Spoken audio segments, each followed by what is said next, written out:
Hello everybody, welcome along. Today we have some Nations Cup action from Watkins Glen, the new track on Gran Turismo. Let's see what all the fuss is about and let's enter our first Nations Cup race of the year.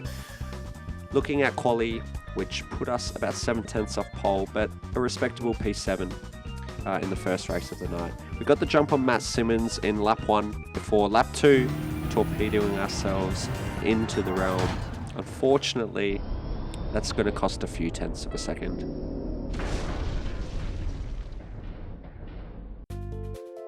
We brought it home in P10, not the result we wanted, so we're better than that, and it was important to prove that to the world by entering race 2. We jump on board now, on board the BMW, ending lap 1 of quali with a 141.8, and that puts us just over 8/10 of a second behind pole, but in P4, so we're at the pointy end and it looks like we've got some decent pace, so let's build on that banker and try and extract just a bit more performance. So as we approach the bus stop chicane for the second time in the session, let's walk through this lap. So you want to keep the car 5th gear, rev it out, look for the brake marker around 200 meters, down into 3rd gear, early shift over the curbs. You can use all that curbs on the inside and out. Look for the apex of the right-hander here, run it out wide over the curbs. Don't go too wide because you can cop a fat penalty. Down into 2nd, shift up early to gain some traction. We run a little wide there, wider than we wanted anyway, which is going to cost just a tenth or two. Looking into this uphill right-hander, shift early to keep traction on the rears as we head up the hill and across the next sector line, which is 1.5 tenths up, so we are improving, which is good. Now heading into the final part of the lap, keep it in 3rd gear, run out wide again, using the curb on the outside, it should be fine. And again now you want to brake into 2nd, get some rotation, straighten the exit early on the short shifts to try and get traction, of course, in this BMW. And now into the last 2 corners, you want to be as early on the throttle as you think you can without running too wide. Here we get a really nice run through the exit up against the wall. Now with a bit of a toe, we're going to cross the line and put the car into P3, and it puts us just a tenth up on fellow GT Academy alumni Matt Simmons. So it's going to be an exciting race. We've got 16 laps and we have to use all 3 tyre compounds, so that is the mandatory strategy.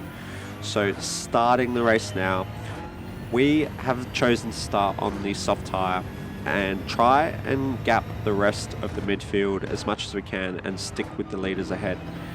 That should give us the best chance, in my view, of staying out of trouble and trying to have a consistent, clean race. So heading up the hill now for the first time, we would like to stay in touch with the leaders as much as we can. I'm hoping we can get dragged along by the 2 ahead, just to give us a bit of a margin for pit stops when we come out. If we get held up in traffic with anyone going for a longer stint, it could slow our race time by quite a lot. So let's make the most of this track position and try and stick with the 2 ahead for as long as possible. So we obviously don't know what tyres everyone is on at this stage, so let's wait and see.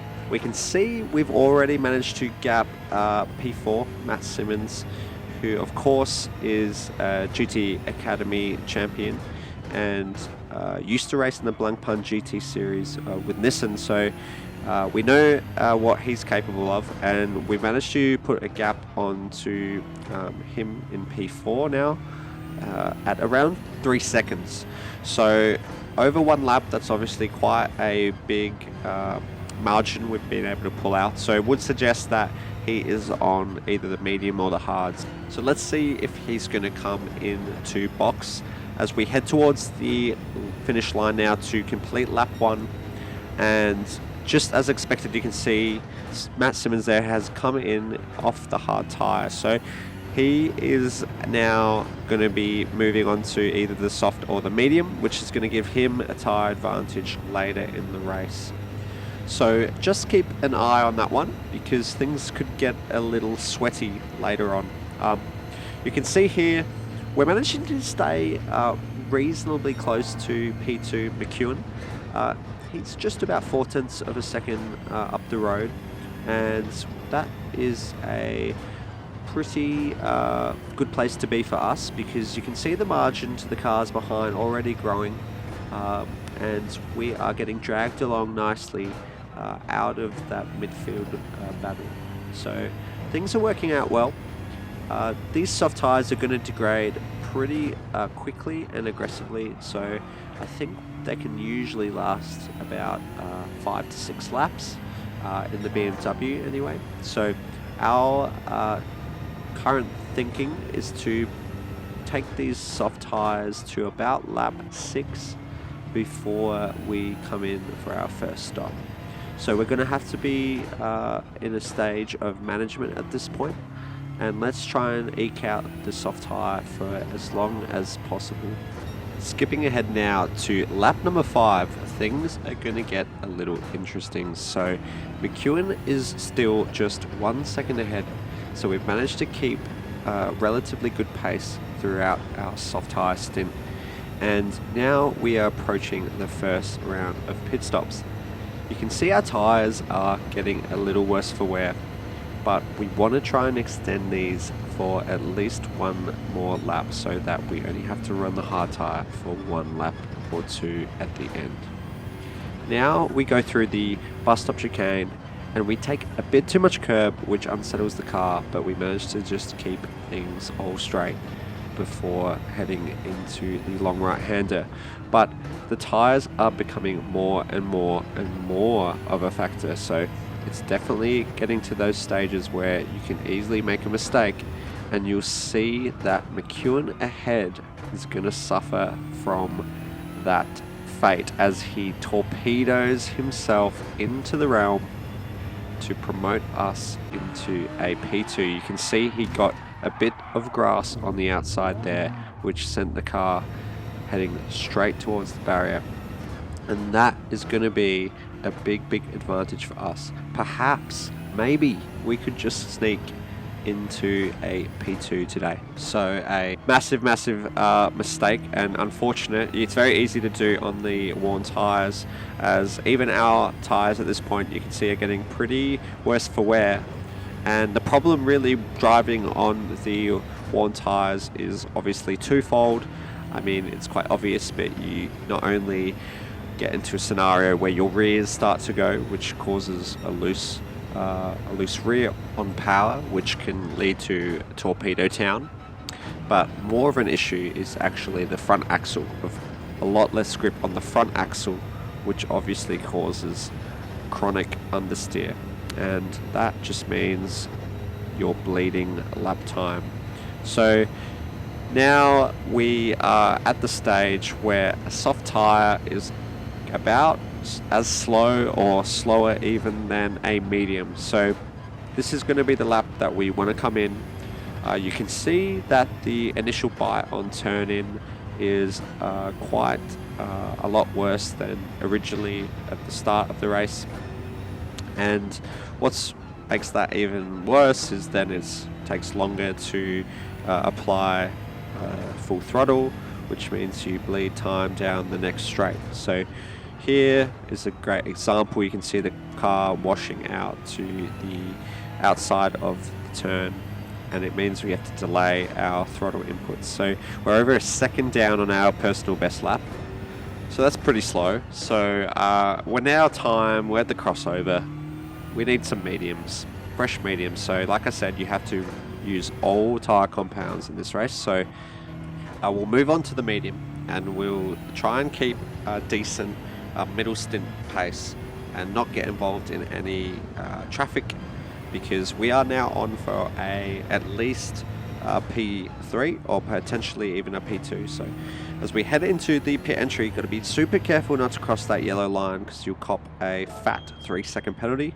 And we managed to navigate that one cleanly as we get to work and put on our medium tire. So let's see where we come out. You can see the leader has also decided to pit on the same lap as us. So we are running the same strategy, it seems, as we now look towards the pit exit. And I'm telling you now, it is gonna be tight because Matt Simmons has been putting in some quick laps. He is actually on the soft tire, and look at that. He has got a huge run on us. Now up the hill, he's come out, well, we've come out literally side by side. I'm trying to keep the nose in because I know the BMW has good straight line speed, so we're going to see who gets to the bus stop chicane first. We try and brake as late as possible. We try and keep again on the inside of the curb. We run wide on the cold mediums, but we do just about enough to keep our position on track ahead. But that was close, and we are getting sweaty, very sweaty. And yeah, I don't want to throw, I'm telling you, I do not want to throw this result away. So I am 100% focused at this point in time as we approach the halfway point of what has been a tense affair, I would say. Quite a tense strategic affair at this point. But we've certainly got a race on our hands now, and it won't be easy to maintain position as we have a lot of pressure from behind. And we know that Mr. Simmons is looking very fast at this point in the race. So just keeping your references in mind and limiting the amount of mistakes you make as we run wide through the exit of the final corner. And that's going to, of course, put us under pressure now. Heading into turn 1, we don't go defensive because I don't think at this point in the race it's quite worth costing both of us time. So it gives Matt the position heading now into lap 8. But you can see the BMW actually has a lot of grunt, and up the hill we are managing to gain time, and Matt's going to have to go defensive now as we head to the outside, and you can see the BMW pulling alongside as we head towards the chicane again side by side. But only single file really works through there, so I choose to back out and live to fight another day. And we know that we've got a big advantage up the hill, so now it's about trying to keep within maybe 4 or 5 tenths to give us a better chance, and hopefully a good exit through that first corner should allow us to challenge the BRZ ahead, which seems to be lacking in straight line performance. So good to take note of those things as we get a little loose there on the rear as we head up the hill. So that's going to cost us a little bit of time. And now we head into the right-hander. We miss again the apex just a little bit, so not quite hitting our marks as we want at this point in the race as we adjust to the medium tyre. Through the left-hander now, into fourth, and now into the left-hander, off the throttle, just a little lift, early back on the throttle, use the curbs, and then look towards the apex on the right-hander, again early on the throttle, and go up against the wall to really maximize the track on the outside there. And we got a nice run. You can see the BMW clawing a bit of time back on the BRZ ahead as we head into turn 1, third gear corner, up, and then look at this run we get through T1, and that's going to give us the momentum up the hill. And you can see there's nothing that Matt Simmons can do in that scenario because we've just got way too much overspeed for him to cover us off. And by the end of this straight, we're going to be just about 4 tenths of a second up the road. So we've managed to make the move straight back, and you can look at the amount of speed that Simmons can carry through that bus stop chicane. So his corner entry speed and braking performance is definitely the strong suit of that little Subaru. Whereas we have a lot more top-end grunt. So it's pretty much like those old classic races where you'd have like a Mustang versus a Mini Cooper in some of those classic historic races where two cars with totally different philosophies and ways of extracting performance. Obviously the BRZ is a lot more nimble and good in the low speed stuff, whereas the BMW just has like outright grunt up the hill and through some of the higher speed sections of the track. So really cool battle this is turning out to be as we swap positions on consecutive laps there, heading into the chicane. So you can see McEwen now, who we were racing at the start of the race, who obviously had that moment spinning into the wall. He's now come in to make his first pit stop. So he has been on the medium tyre this whole time. So let's see where he emerges again in this battle. So it's pretty much a three-way battle now for the final spots of the podium. It'll be interesting to see. You can see he's going to come out onto the soft tyre. So he's going to be pretty rapid coming from behind if we get the jump. And it seems we have about a 4-second gap onto him. So we managed to hold P2. But he's going to be very, very, very fast if we're expecting him to be chasing us down for the next few laps. Matt has also boxed, so after our battle, he's just come into the pits. So that means that he had a tyre advantage as well. So he's used the soft tyre as well. So that would indicate perhaps why he might have had a pace advantage in that last little section of the race. So there's a lot going on. It's all about tyre strategy and keeping track of where everyone's at in terms of what compounds they're on. So we have to still run the hard tyre as we skip ahead to lap 11, then again to lap 12. You can see we're just putting in consistent 44s, low 44s on the medium tyre. So we're in a good consistent run, but by lap 14, you can see the margin to McEwen has dropped to just over a tenth of a second. So now we've got 2 laps to go. We've both got to make one more stop. He's on a soft tyre and I'm on a medium. So he has come for us as he tries to look up the outside there. We get actually a little bit of a nudge, but there's really nowhere that he can put the car. So we managed to hold a position there. And it's just, again, about not making mistakes as we head into the bus stop chicane over the curbs. Try not to run too wide there. We get a pretty solid run through there as we shift up into 4th. He's trying to do the old switcheroo as he puts the car there, his nose on the outside. We can just brake on the inside and hold that line, kind of put the car on the apex so he's got really nowhere to go. And that allows us to, again, defend the position as we head up the hill. Shift early because now we're on obviously worn mediums. Shift early to keep traction. He's got to run, but he has to serve what seems to be a half-second or a second penalty. So I think it was a half-second penalty. So something must have happened there. I'm not sure if it was to do with corner cutting or if he had a moment elsewhere. But that's going to give us just enough breathing room for the end of this lap. As we now head towards the end of lap 14. The leader ahead is coming into box, and we're going to dive into the pits as well. So we have to get the hard tyre on as we head into the pit entry and make our final stop of the night. So we have no time to lose. Matt Simmons as well. Let's keep an eye on where we emerge relative to him. It's going to be very, very, very tight for P2 and P3 to get our first podium position, podium finish, sorry, in the Nations Cup. So we want this. Let's get our head down and try to finish this one off in style. So you can see we've got 2.8 seconds margin on Matt behind. Again, he is going to be on what I would imagine is a medium tyre, which gives him a tyre advantage for this final stint. So the hard tyre is pretty awful. Through here, I'm going to be super careful. I know there's going to be a lot of understeer, and I'm just playing with the gears to try and get the car to turn in.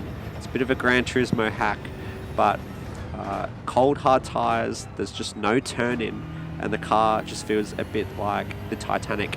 So you want to be trying to get the front axle into the corner to rotate the car as best as you can as we now make our way up the hill. You can see the margin dropping, so Matt is gaining time almost every corner.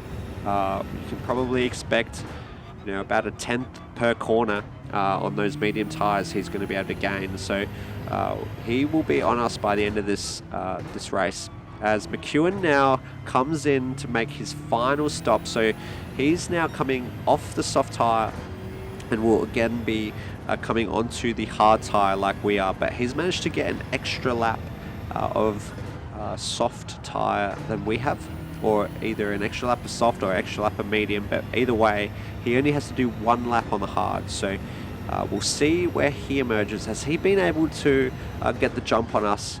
Obviously he's been on the soft tire while we've been on the hard for that extra lap, and you can see him emerge out the pit lane just ahead, and he's actually managed to gain just over 1.5 seconds just from that one lap on soft tires. So look at that margin he's been able to pull out. So having that extra lap less to do on the hard tire just through tire management has allowed him to extend his stint and gain a huge advantage in terms of overall time. So now you can see the sun setting, and Matt Simmons behind is just over 8-9 tenths of a second behind. So he is closing. You can see his headlights in the mirror, and every corner he's getting closer and closer. So definitely feeling the pressure, and we want to get this podium. We really want to get this podium in the Nations Cup for our first race of the year. That would be a super result. So we head now into the final sector for the last time. The car still feeling very sluggish, especially through these slow speeds, and we head into this long left-hander, early short shift. We don't want to make a torpedo on the final lap of the race, and you can see Simmons gaining and gaining and gaining every corner. That BRZ is coming for us, but there's not going to be enough laps, and we are going to cross the line to get our first podium in our first round entered in the Nations Cup. So what a result. Boy oh boy, did not expect a P3 on the Nations Cup debut, and we will be taking that one every day of the week. Look at the joy. I mean, that avatar, he is bloody clapping with just pure ecstasy. And I could have done a shoey in real life. I was feeling that good. Strategy, tire management, race had a bit of everything, and great result to cap it all off. So hope you guys enjoyed this one. Catch you later. Bye.